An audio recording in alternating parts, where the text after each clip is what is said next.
আরে বাবা, এটা তো দেখছি সত্যি একটা জাদুর আম। এ তো কত বড় একটা আমের গাছ হয়েছে।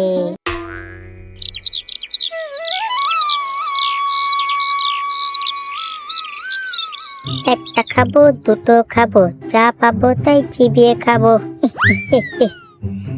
আরে বাহ, আমি তো দেখছি খুব ভালোই গান শিখে গিয়েছি।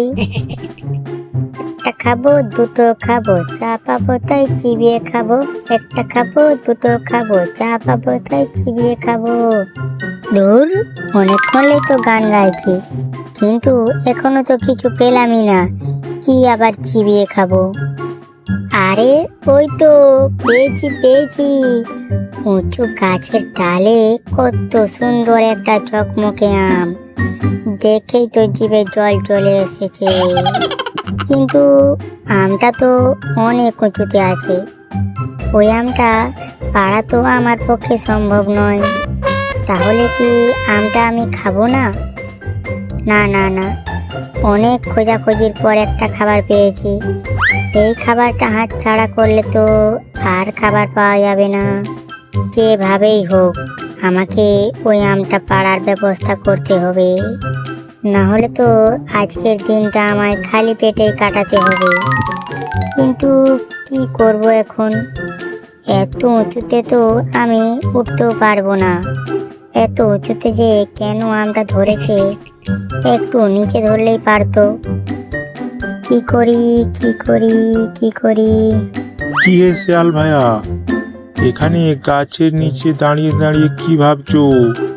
তোমার আবার কি হয়েছে? আরে এই তো পেয়েছি একটা বুদ্ধি। এই বাঁদরটাকে দিয়ে আমার আমটা নিয়ে আসতে হবে। এই যে বাঁদর ভাই, অনেক দূর থেকে আসছিলাম তো, তাই হাঁটতে হাঁটতে পা গুলোয় ব্যথা লেগে গিয়েছে, তাই একটু গাছের নিচে বসে বিশ্রাম নিচ্ছিলাম। ঠিক আছে ঠিক আছে, তুমি তাহলে এখানে বসো, আমার আবার অনেক কাজ আছে। যাই, আমি ঘরের দিকে যাই। এই যে বাঁদর ভাই, কোথায় যাচ্ছ?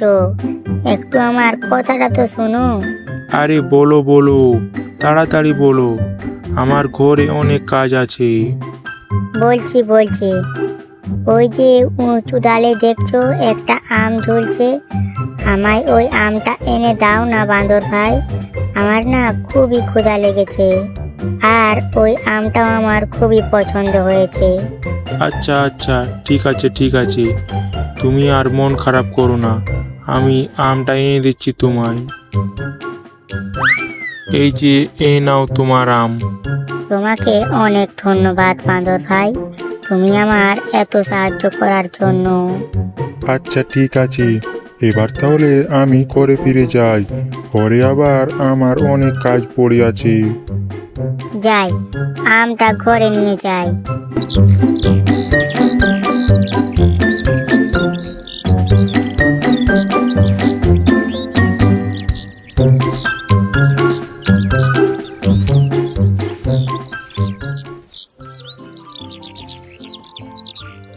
উহ, আমটা দেখে তো আর লোভ সামলাতেই পারছি না।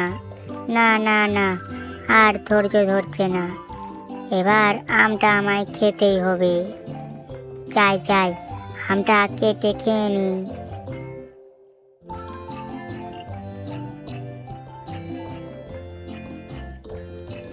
দাঁড়াও শিয়াল ভাই, আমায় কেটো না, আমায় কেটো না তুমি। আরে এই আমটা তো দেখছি কথা বলছে, কিন্তু আম আবার কিভাবে কথা বলবে?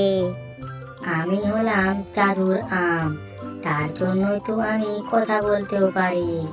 তুমি ভয় পেও না শিয়াল, আমি তোমার কোনো ক্ষতি করব না।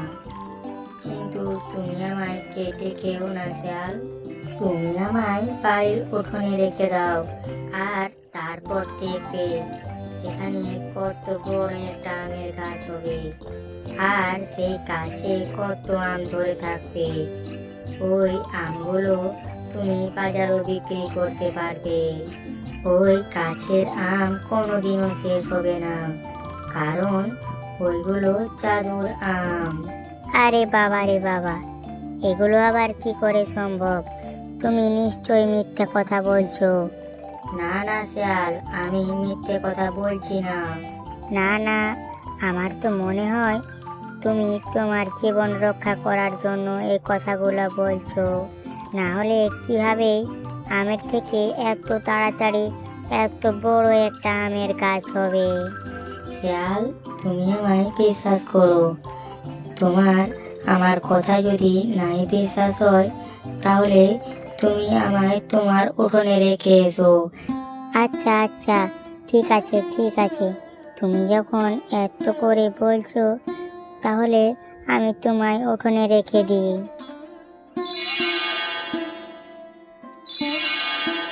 আরে বাবা, এটা তো দেখছি সত্যি একটা জাদুর আম। এ তো কত বড় একটা আমের গাছ হয়েছে, আর কতগুলো আম ধরে আছে। কি শিয়াল, এখন তো আমার কথা বিশ্বাস হচ্ছে?